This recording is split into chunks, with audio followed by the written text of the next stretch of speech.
Welcome to Pro Audio Profiles. I'm Brennan Decora, and on this show, we focus on techniques for inspired studio performances. Each week, I host experts from across the industry. Let's get started.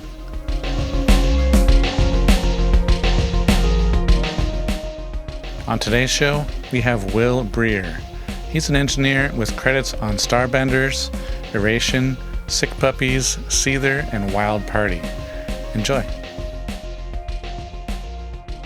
First and foremost, I want to thank you so much for being on the show. My pleasure. Awesome.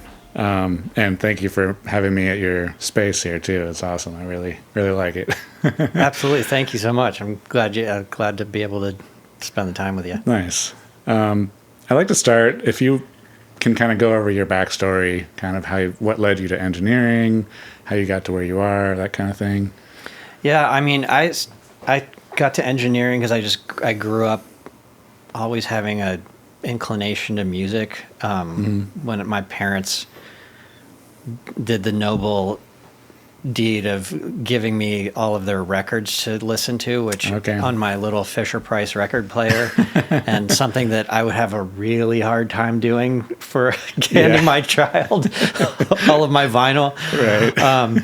And then gradually got into school band and learned and took piano lessons, and then ended up playing guitar, and that's kind of like the guitar is what really kind of it's like it gave me the ability to play music that I listened to, and exactly just got very into that for years and years, and started. Were you in bands and stuff too, or I was more of a bedroom guy. But I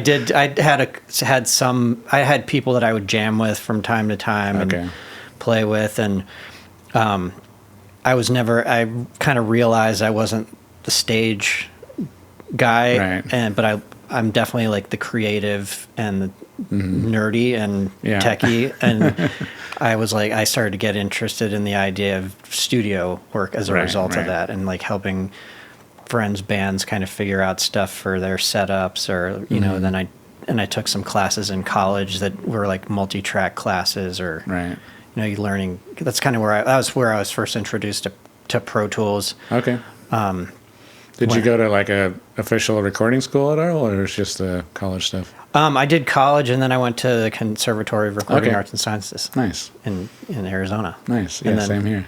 Oh yeah, I think I knew that. Yeah. I went there, and after kind of I did live sound after college, at a club, just to kind of to mess around with it, and I started recording some bands. Like I got my little Digio 1 rig, and started recording some bands that I would run sound for, and very quickly knew that I was not going to be doing live sound for a career. I've been terrified of live sound. I'm like, absolutely not. No way. It's an entirely different beast. Absolutely. And then that kind of got me to thinking like how I really wanted to do that, and I ended up finding through various means, like I ended up calling studios, finding records that I really loved and saw in the liner notes where they were recorded, and I called the studios, and I'm like, where are you getting your guys? And they almost all of them said Crass.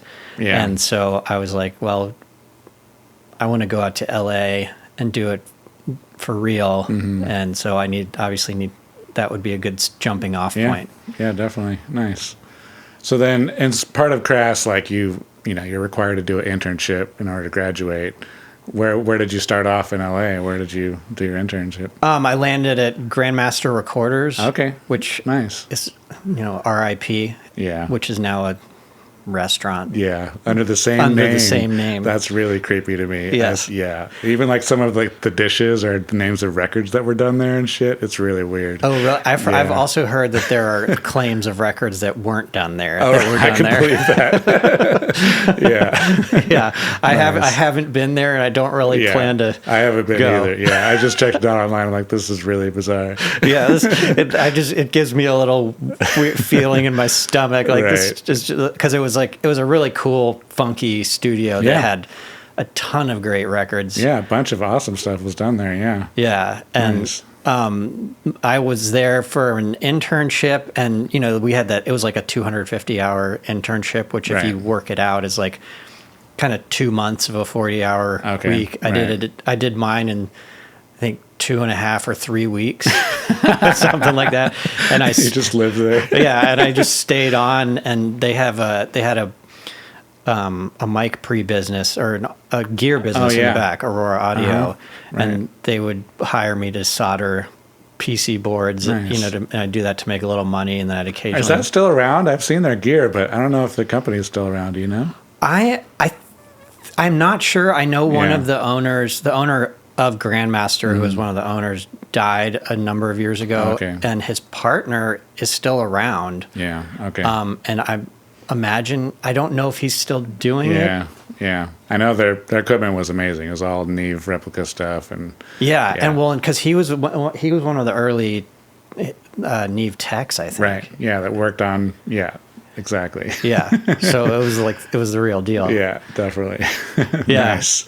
And so I kind of got in with them, and eventually there was a point where I was just looking for a full-time work, and I wound up finding Mark Needham. Okay. Very luckily, and it was through my intern rep at Crass. It was just like kind of a timing thing. Like I called her, like, "Have you heard of any jobs?" Right. And she was like, "Hold on. 1 sec, let me call you back." And she called me back, and she was like, "I want you to go meet with Mark Needham. His assistant's leaving." Huh. Nice.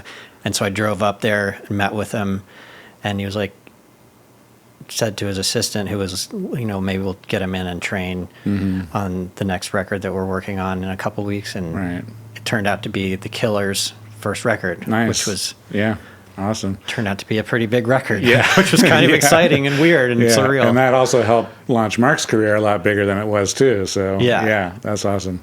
Yeah. Nice. So you were with Mark for a while though, right? I was with Mark for 10 years. Wow. Nice. Yeah, doing as his assistant engineer, and during that time I'd be working for him, and then I'd also be taking my own projects on the side, and because he let me use his studio after hours, and so I'd be working 12-hour days with him, and then work into the night on mixes and other shit. Other shit, yeah. So you're living there too. Yeah, I was basically living there too. Nice. Awesome. And then now you have your own beautiful space here. You've been doing mostly mixing, producing, engineering. Is there anything you're focusing on?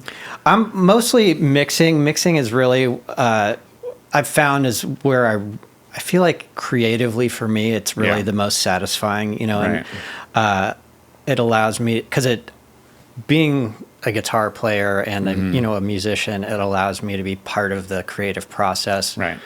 I enjoy tracking from time, but it's a little bit more mechanical, or can be. Yeah. I find, and depending on the dynamic, I could have a big part in how it, like if I know the band well and know the producer well, then my role changes and I can make creative suggestions if I feel like it's appropriate. But if it's a producer that I don't know, I'm probably going to withhold opinions, and I'm just kind of you don't want to step on their toes. Yeah, exactly. Because I'm that's not what they hired me for. Right. Exactly. Nice. So, one of the big things I like to talk a lot about on the podcast is kind of how to inspire artists in the studio to get great performances. How do you approach, and obviously with mixing it's different too, when you're mixing a project with a new artist, let's say, how do you sort of get inside their head about what the vision is for the project and the direction and all that stuff? I usually ask them I usually have a conversation with them ahead of time about it, or ask for references if I'm actually in contact with the artist versus their management or a label or something. And the thing what I actually like to do before I really take it to heart is I like to mix the song and see and without any reference, and see where it takes me. And then I get to a point, and then I'm like, okay, now let me see where they're coming from, and I'll listen to some of the refs, and then I'll try to take the best of both worlds and, make it together, blend it together. Nice. And that's what I do on the mix process, because it's more of a solitary thing. Yeah. A lot of times it's remote. Yeah, for sure. Yeah. And I think, in a tracking situation, I feel like it's just the way, for me, it's bringing the right attitude, I guess. Yeah. I know there's like a lot of lore about, how you get the story with the Ramones and Phil Spector, and he pulled out a gun and told them that they weren't leaving until they finished. Like, I'm not that. Jesus. I'm not that guy. But it's more of like making them comfortable and at ease, and when there are parts that they get frustrated on, it's just let them know that don't worry about it. It's not a big deal. Like, I'm not gonna just kind of keep the ship moving and exactly and just make them, because they're making art, so they're in a place where they're vulnerable. I mean, you can think about how you feel when you present a mix to someone for the first time and they're in the room, and then multiply that times like 100, because it's they're doing a song and like creating, the incarnation. Exactly. And so they're having to let it go. I mean, that's a lot of control to let go. Right. For sure. And when you're engineering, how do you, this varies project to project, obviously, but how do you sort of set up the studio as a creative playground, and also knowing, what to do for each artist, because it does vary so much? Yeah. That's a good question. It really is artist based. Yeah. I'm kind of, I go in and, just kind of get everything. I try to set up for everything that I know is coming, and for possibilities, rather than just, it's like, set up more drum mics than I need, set up more keyboards than I need, just in case that, you need, just to anticipate that curveball or whatever. And exactly, and keep things moving, just so, and that's sort of how I set it up, kind of in that regard, so that we can,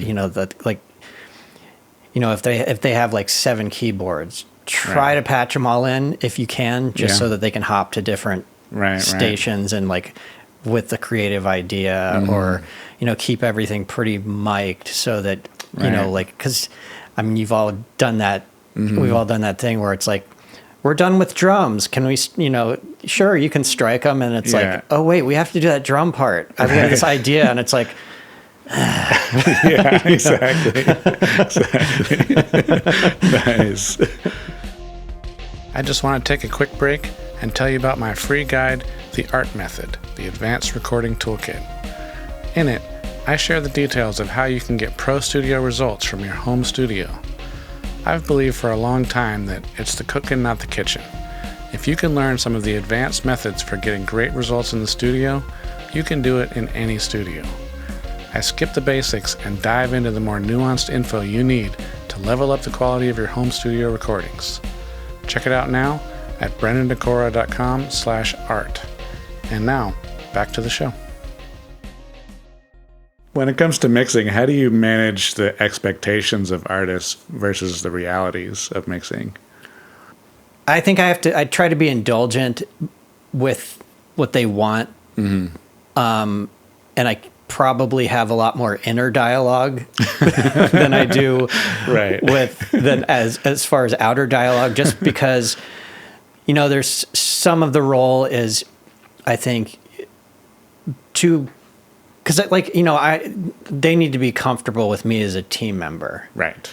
And I'm not going to, I don't want to, my job to me, I think, feels like is doing as much as I can to facilitate what they're asking for within the confines of what sounds good and is not going to trash whatever it is that they're doing. So, I think I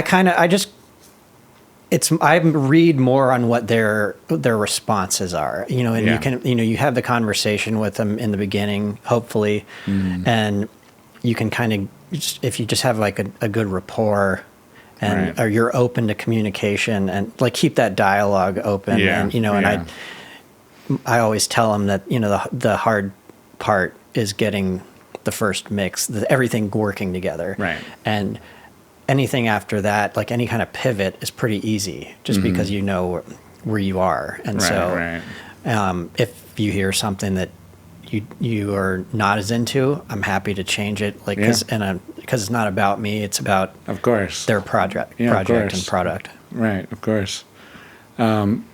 What's a unique challenge you faced in mixing that most people wouldn't expect?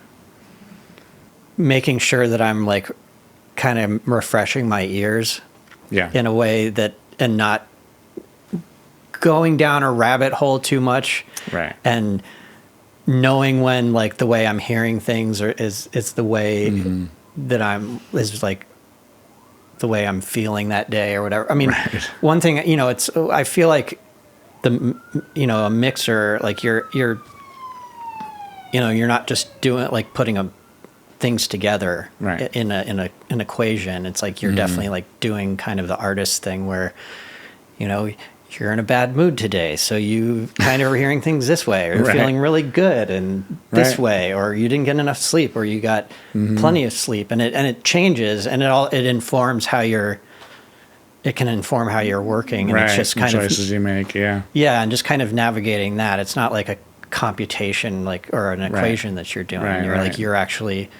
You are in finding the challenge of how to express and channel the art based on.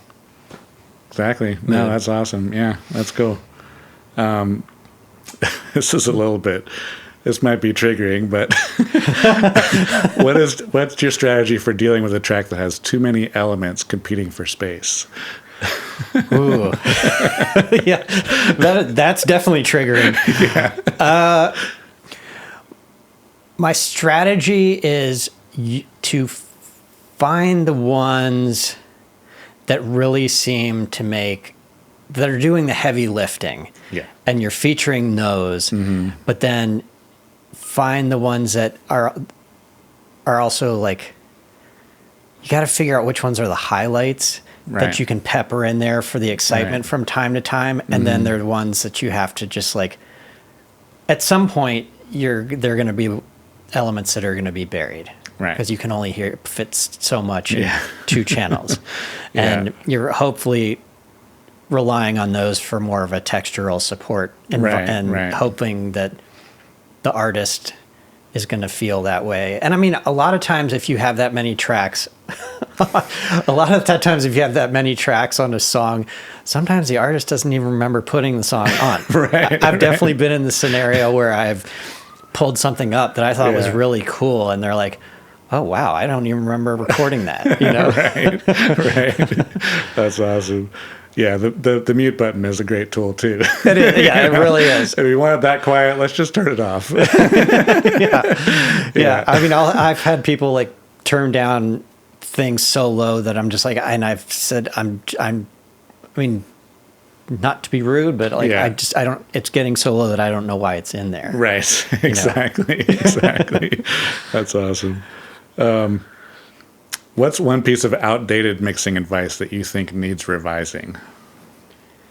I don't know if it's outdated per se, but I feel like it's inaccurate, and it's that works. Where you hear about checking mixes on all different kinds of speakers and in every environment and all of that, and I think that is inaccurate in that it's a misperception if you don't know the sources that you're listening to. Right.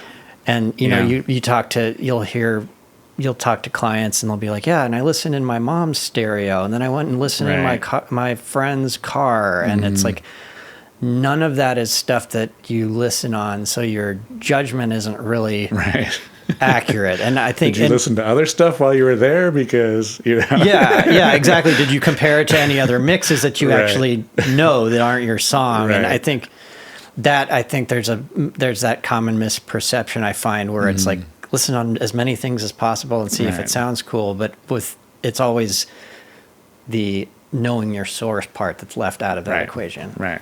Absolutely. That's cool. And how do you keep up with the rapid pace of change in technology and techniques? Oh, I sit in the dark and cry.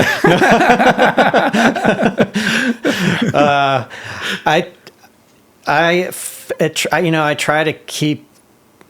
I've just talking to friends and you know, I've been finding that, you know, one thing I've found over the pandemic, and you know, we were talking about networking before, is like just talking to other people and finding out what they're doing. And like in the pandemic, it was just kind of everybody became very isolated, and you know, and there was new things popping up, but it wasn't. It's like it was figuring out how to work in this time, and it wasn't necessary. And so like the technology that everybody was focusing on was like Zoom or audio movers, or you know, where you can record or mix remotely easily. Exactly. Yeah. Which is cool, but like you know, it's not necessarily you're not necessarily the focus wasn't new cool stuff to use and how that the technology is actually new tools to changing. Get stuff done. Yeah. Yeah. And I find that when I get together with people I know,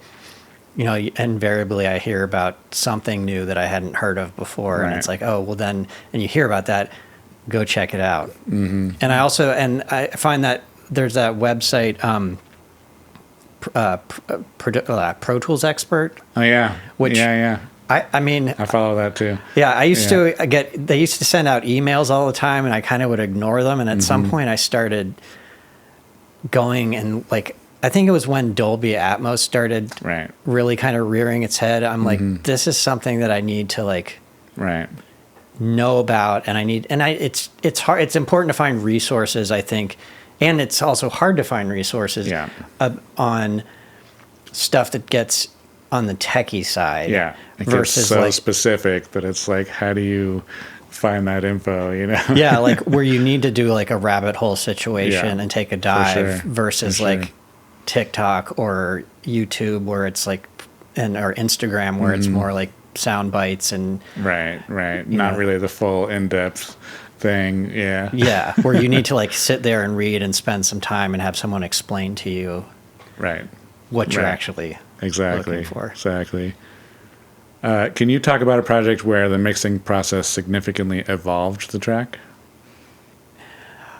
I mean, I've definitely had situations where, and this sometimes comes from the way I was talking about my approach to how I approach a song when I'm first mixing is, you know, it's like trying to find inspiration from the song before I take into account,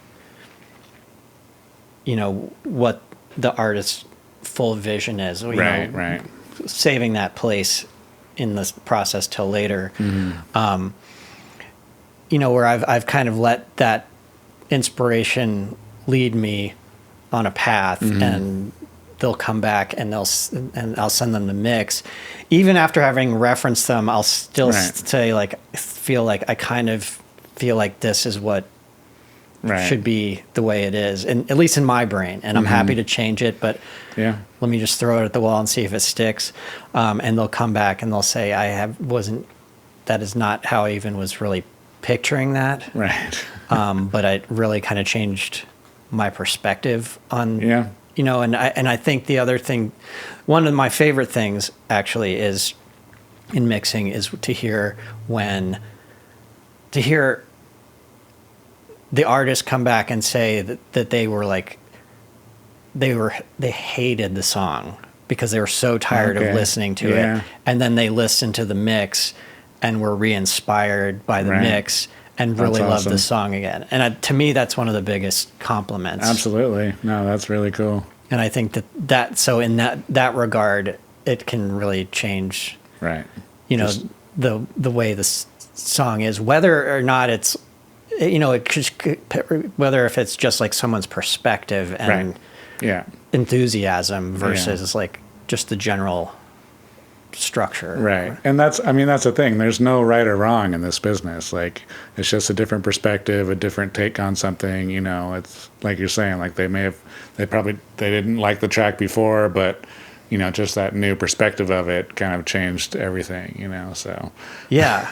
I mean, and I think and that ultimately is what it is to me. It's like, it's all collaborative.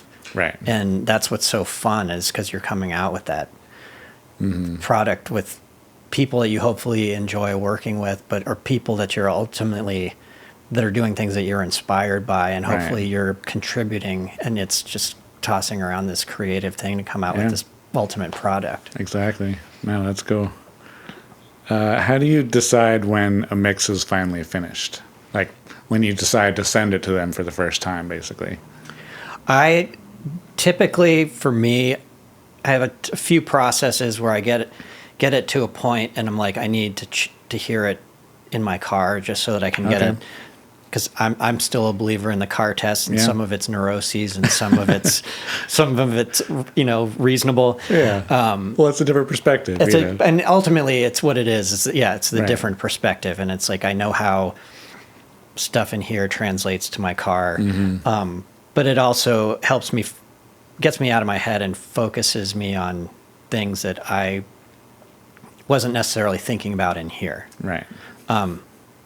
So I have a few rounds of different levels of car, going back and forth. I have like 3 different places that I get to, and then I get to, where it's like the main car test. It's like, okay, here are all the problems. Right. And then the rest is just like little tweaks. And I get to a point where I feel like I'm, it's like I hear things that I could change, but that doesn't necessarily, it's not improving the mix one way or the other. It gets to, I kind of start realizing that things I'm doing are taste stuff, and just your preference. And then once I've kind of done what I prefer, then I'm like, okay, now I need the artist to weigh in and see really where they're going. Exactly. Nice. And how has your mixing style evolved over your career? That's a good question. I mean, I feel like it's definitely become more streamlined. I think, for sure, when I was starting out, it was a lot of shots in the dark, and just figuring out what everything did and what roles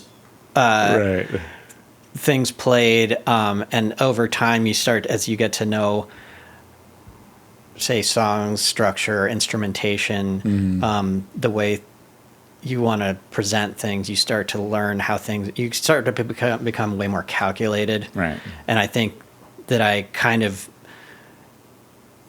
know now, like, you can hand me any song, and I know how I'm going to start, like how I'm going to approach it. And then it evolves, and I have my tools in my toolbox to change.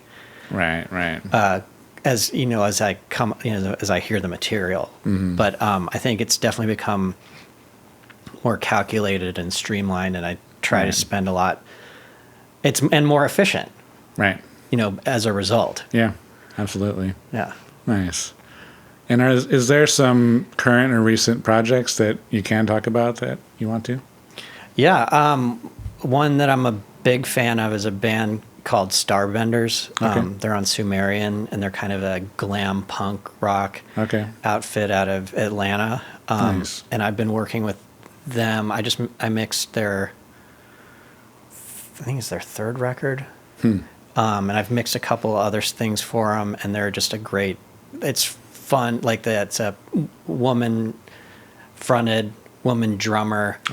And 2 male guitar player and male bassist, and they are road dogs, and they go up and they play, and they play their instruments, and they deliver, and they write great tunes, and they it's nice to see that, and they also bring in the theatrical side of glam, which is really fun to see, and that's awesome. Just a really fun band to work on, and I just get excited every time they call me send me a new track. Nice. That's awesome. I like to wrap up with the same few questions at the end for all the podcasts. First one is, who is your most influential teacher? And I could probably guess, but I would say my most influential teacher is Mark Needham, for sure. Yeah. Awesome. And your favorite reference track if you're going to a new studio, want to learn the room, what the speakers sound like? My favorite reference track, I don't have a specific one. It's probably whatever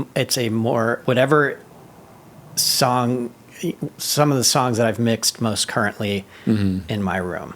Right. So that it's a song that I'm familiar with. I know how it's been. It's fresh. Yeah. It's fresh and it's mixed. And I take that and I put it in just so that because it's like I'm already familiar with how it should sound in speakers. Or I'm very familiar at that point. And I haven't forgotten it. Right, exactly. Nice. And then last question, what would be one tidbit for an upcoming engineer? Spend a lot of time doing it. and also don't just rely on presets. Yeah. I mean, that the thing, I guess, these days, and especially with AI and everything, is that there's so much that's being just automatically done for you. Right. And which, while that's cool and helpful, it helps to know what it's doing behind the scenes. Right. It's good to go in and learn that stuff, and just so that you actually do know what's happening and what it's doing and what you are doing. Exactly. So don't rely on the presets and actually learn the process, and then spend a shit ton of time doing it. Exactly. No, I agree. I've always, felt uncomfortable when I see people just grabbing a bunch of presets, or even like those plugins that's just like the whole thing is just like a better knob, a deeper knob, but whatever. It's like, well, but what are those things doing? Like, you can do that same thing with, 2 or 3 plugins, and, so I definitely agree. It's about learning what it's doing and how to get those sounds without the presets, for sure. Yeah. And I think that to be like, to have a lasting, I mean, actually, I don't know. I mean, AI's maybe going to be doing my job for me in 10 years or 5 years or whatever. But I think it's important to like keep that knowledge in the ether and in the process. For sure. Awesome, man. Well, thank you so much. I really appreciate it. Thank you. I appreciate it. It's a lot of fun. Sweet. Thanks for joining in today on Pro Audio Profiles. Make sure to hit subscribe, and I'll see you next week.